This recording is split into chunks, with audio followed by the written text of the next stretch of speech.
Hey guys, welcome back to another episode of the Emma Speaks Pod. I am your host, Emanuela, and I'm so glad to have you on here today. If you're new, welcome. I'm so glad you found me. And if you're returning, how far? How you been? How's it going?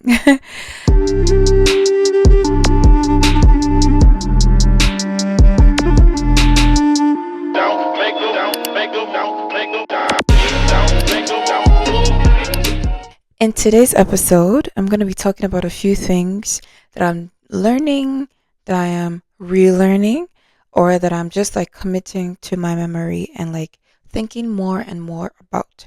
A few of these things are constantly on my mind, and I'm just going to be talking, chit chatting with you guys today. Nothing serious, nothing too crazy. So, the first thing that I am learning, I already knew, but I'm realizing the importance of is the importance of discipline. Discipline.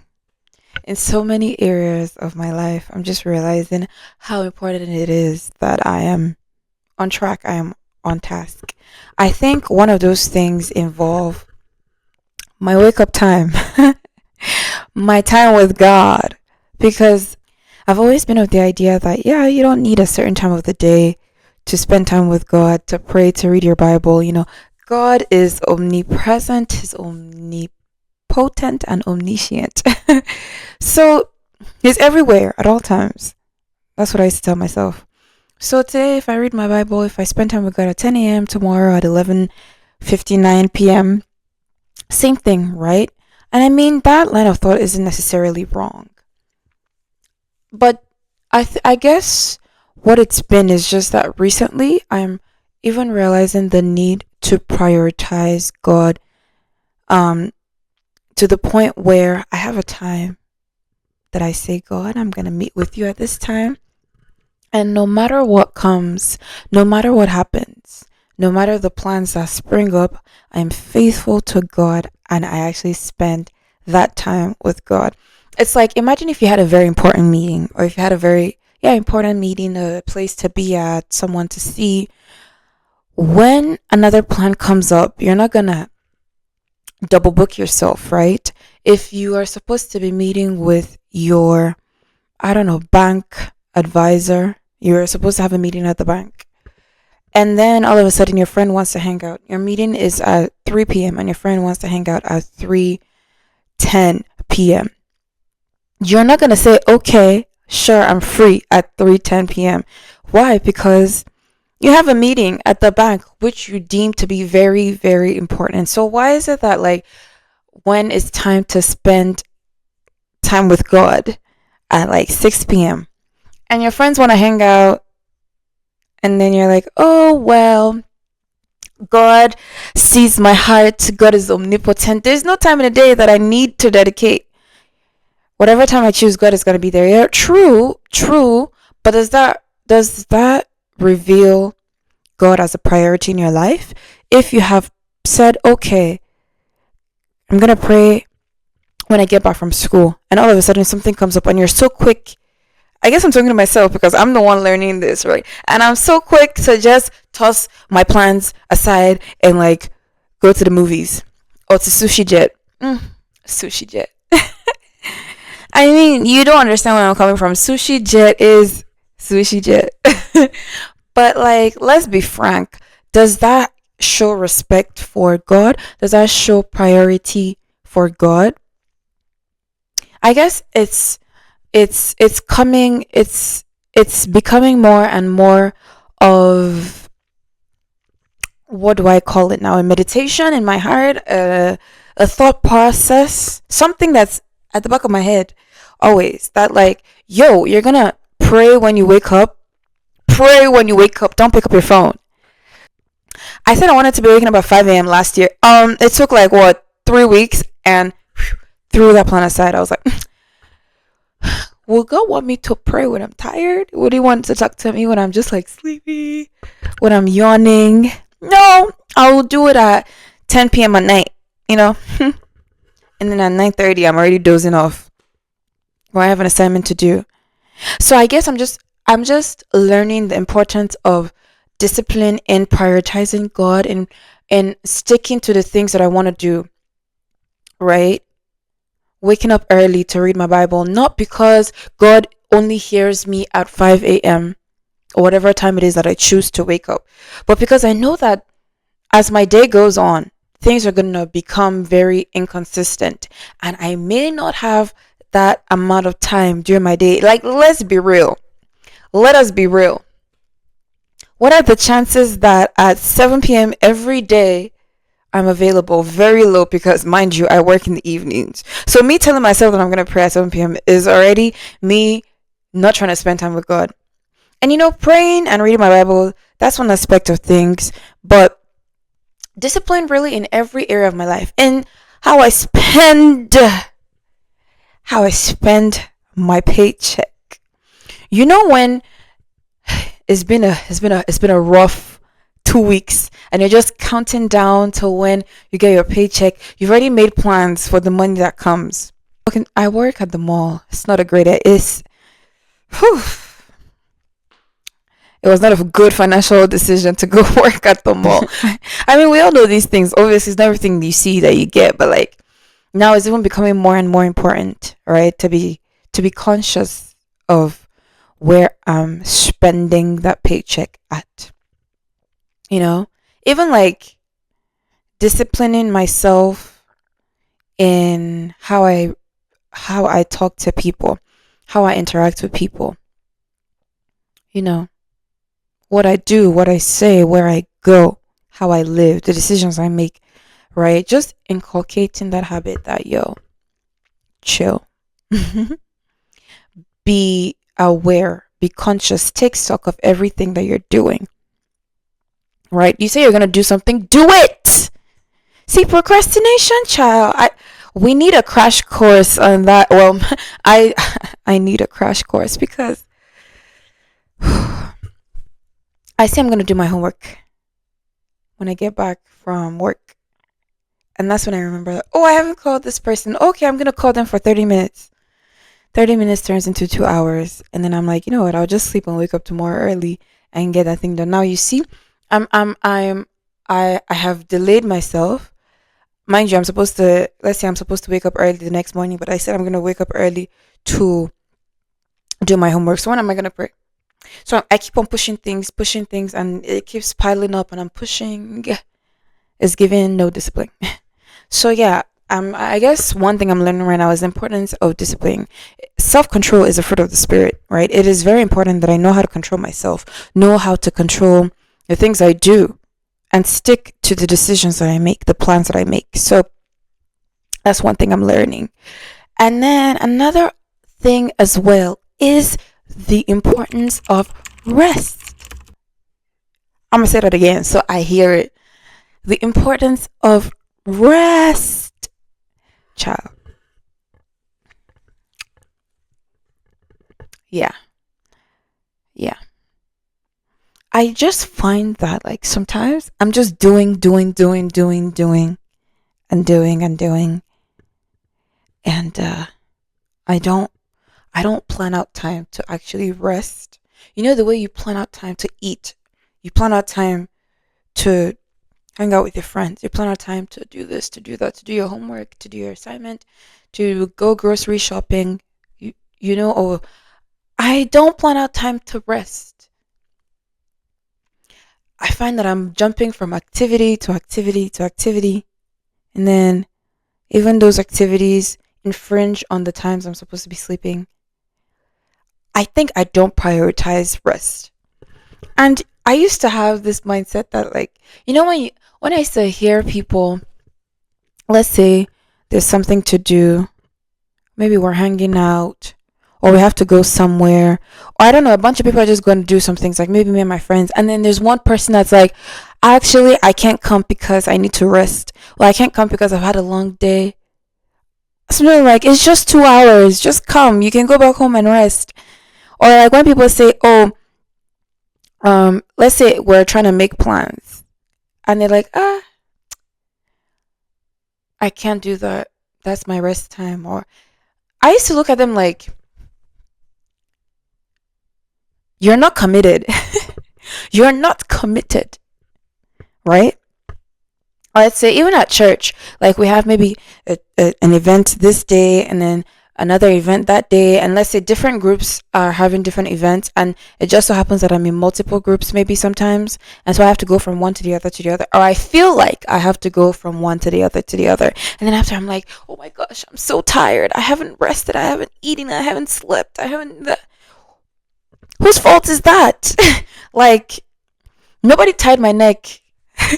Nobody held my neck and said, you have to be there. Nobody put a gun to my head and said, you have to be there. At each and every single one of them. Nobody said, you can't rest. You have to do something. You have to be busy. I used to equate being busy to being productive. If I'm doing something, that means things are getting done.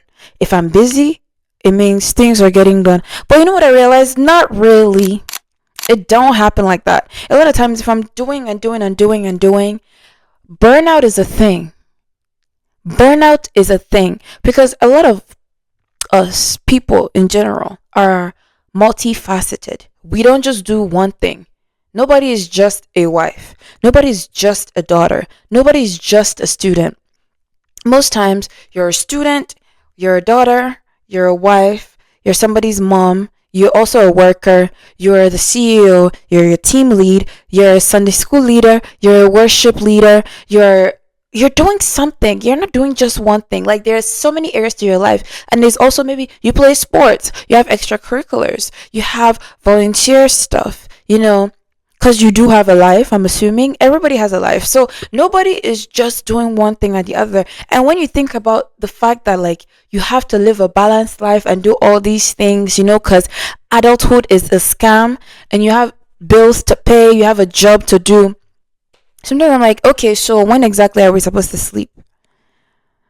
In between maintaining a good skincare routine, eating a balanced diet, going to the gym, being successful at your workplace, studying for exams, just existing, because mind you, existing is a whole lot of work.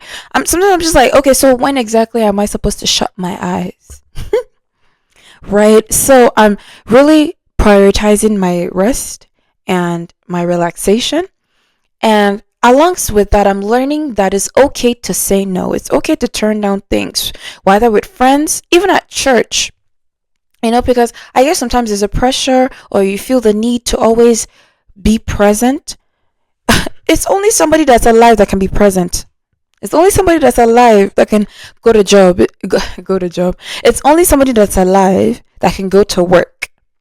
It's only a person that's alive that can hang out with their friends, right? So I'm just learning that, my life is actually precious to God. Jesus died on the cross that I have life. So let me try and preserve that life by catching some shut eye and sleeping, resting, relaxing. And it doesn't even have to be resting. Just being in my house on the couch watching TV. Give my brain space to breathe.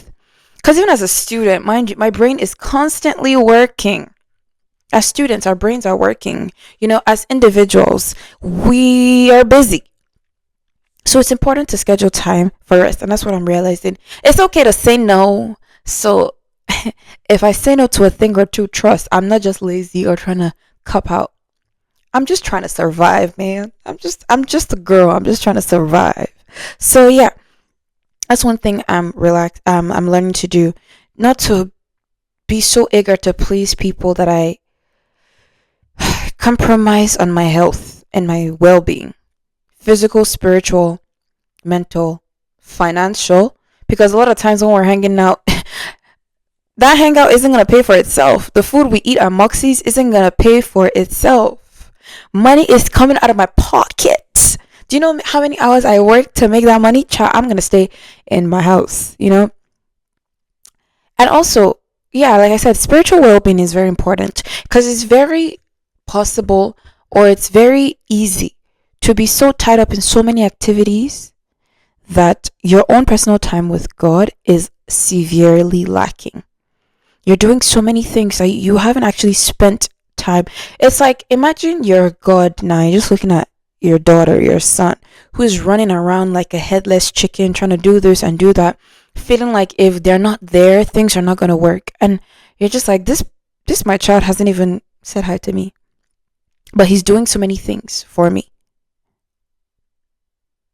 So your personal time with God is more important than the things you do outside. Out of that time you spent with God, out of your personal quiet time and fellowship with God, your service then overflows. But it's important to maintain that personal time with God. At least that's what I'm learning. Another thing I'm really learning to do right now is to be mindful of my space, to curate my space, right? To be careful of what I feed myself with, the people that I interact with, the people that I'm around. To be very mindful. And I've always been, but I guess at this time I'm even more mindful of that. That I have to be cautious of the people that I allow in my space. I remember one time I went to hang out with a friend, and my parents were not too pleased when they found out who that person was. And I was like, I don't understand. It is just a one time thing. It's not going to happen again. And it makes sense now because, when I think about the goals, the values, the things that that person holds dear, the mindset the person has, and just how they live their life, it's not in accordance with how I want mine. Doesn't mean we can't be cool. It's just inviting them into my space is giving them the opportunity to influence me. And that's another thing. A lot of times we give ourselves too much credit. Yeah, it doesn't matter who it is. It doesn't matter, blah, blah, blah. I am so spiritual. I am so guarded, blah, blah, blah. What they do won't influence me, blah, blah, blah. I am the influence. I am the one, da, da, da, da, da. Okay, fine. But are you sure about that?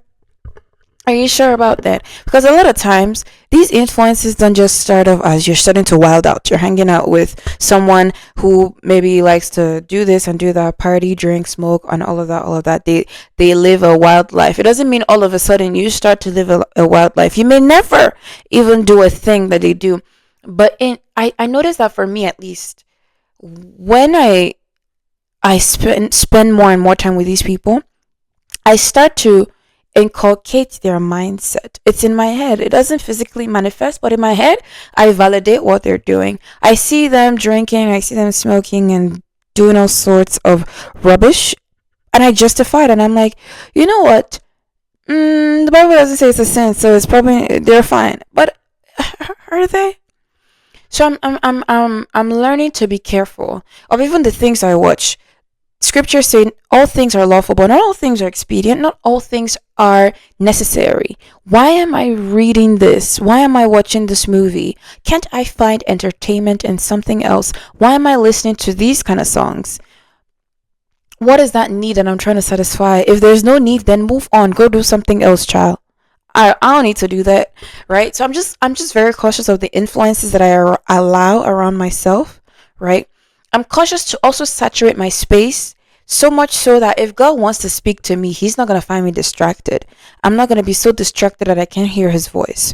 And I guess practically that just means that I listen to a whole lot of worship music, not just gospel music, worship, true worship music. Like, I remember I was talking to someone and they were like, "Oh, so what kind of songs do you sing?" I'm like, "Gospel songs." They're like, "I know, but like, what kind?" I'm like, "Worship music." There's like Afro gospel, there's R&B gospel, there's pop gospel, blah, blah, blah. I listen to like actual proper lift up our hands and worship holy God worship music each and every time. When I'm studying, when I'm eating, when I'm sleeping, like anytime I want to listen to music, it's worship. And like someone was like, "Oh, but how can you study and not get in the spirit?" Let me get into the spirit. I want God to interrupt my studying. What do you mean? it's But I do get what they're saying. Like, sometimes you're just listening to like Sumisola and you don't know when you just start bawling on the floor and you're gone. You're gone. That's studying tomorrow, man. That's what they mean. And I get it. But hey, it works for me. Like I said, I'm just conscious of like saturating myself. I listen to a lot more sermons, a lot more Christian podcasts. I read my Bible more. I pray more. It makes me more conscious of the presence of God. And that's something that I'm trying to hold on to, because I remember like towards the end of last year, I lost that consciousness that God is here at this moment. I don't need to close my eyes and kneel down and put my hands together and pray for me to hear God, or for God to speak to me, or for God to come into where I'm at. He is always present. And I guess just curating my space and creating that atmosphere makes me more and more conscious that God is here. It makes me more and more conscious of the presence of God. And it has a way of influencing my mind and awakening my spirit. And I'm just like, in a good place. I'm in a good place. I'm in a good place. And I love that. So yeah, I'm taking more and more steps to ensuring that my space is inviting to the presence of God. I'm making more effort to create an atmosphere where God is not far. That's the thing. Where God is not far. I don't want to have to like speak in tongues for 40 minutes before my spirit man then comes awake and can now commune with God. I want it to be that just as I think about talking to God, I am, you know? So yeah, be mindful of the people, like I said, that I hang out with, the things that I read, because it's important what I feed myself with. I am ultimately a product of what I behold. I remember Pastor Nathaniel Bassi posted about that recently, and it was something that was also in my head. The Bible says that as we behold his face as in a glass, we are transformed into his glorious image. It makes me realize that whatever it is that I behold, whatever it is that I look at, that I see, that I feed myself, my mind, my spirit on, the things that I come in contact and interact with, I am a product of those things. Now, how do I want myself to look like? How do I want to live my life? Based on what I desire, then I curate my space. Then I am cognizant of what I feed myself and what I allow in. So, yeah, these are just a few things that I'm learning, right? Nothing too crazy, nothing too much. Like I said, this video is short, but I'm learning these things to rest, to trust in God, to discipline myself. If I say I want to spend time with God, nothing should take me away from my quiet time, from the presence of God. Put my phone on D&D, turn it off for all I care. As long as I'm with God, I'm cool. As long as I'm with God, I'm fine. I'm learning to be able to say no, not to people please, because ultimately I live for the pleasure of God. Bible says for thou art created all things, and all things were created for thy pleasure. I was created to please God, not man. Right? So as long as I'm okay with God, then everything else can be straight. And lastly, I am greatly appreciating and realizing the need to appreciate people, to appreciate the people that I'm with, to appreciate the people that constantly help me, that feed me, that support me, that build me up. I'm learning to prioritize them. I'm learning to say thank you. I'm learning to like I don't want to ever take anybody in my life for granted. And I know I'm such a bad texter. I know I'm such a bad texter. It takes me hours to reply. I'm sorry. I'm sorry. Like I'm not doing it on purpose. But I'm learning to appreciate people, to be there, to make time for my friends, for my family, to make time for my family. Because personally, for me, sometimes I feel like I prioritize my friends over my family. But I'm making more time. I guess it's just because like I'm not physically with them, my family members right now. I'm more on my friends, and that means I have to even um put more work into spending time with my family members, appreciating them, keeping in contact with them, checking up on them, saying nice things, giving compliments, you know, out of the blue. Just like, oh, I'm just thinking about you. I hope you're okay. I just wanted you to know how much I appreciate you, how much I value my life, stuff like that. Making people know that I appreciate you, sir. I appreciate you, ma'am. I don't take you for granted. So yeah, that's one thing I'm learning to do. Because my friends, my family, my community are amazing. They are so amazing. Like like I say every day, I am blessed and highly favored to have them around me. So yeah, these are just a few things that are on my mind that I'm learning. So I hope you were able to learn a few things as well. I hope you're able to take some things away. And as we go on this journey of getting closer to God and hearing Him and becoming more and more like Him, we will both grow together and learn things together. So, yeah, thank you so much for sticking it through again with me. I remain your host, Emanuela, on the Emma Speaks podcast. Don't forget to like this video, leave a comment down below, share with your friends, your family on your social media, and subscribe. Subscribe, child, please. No shame in my game. So please subscribe and have a great time. So stay blessed, never stress. God bless you. Take care. Bye.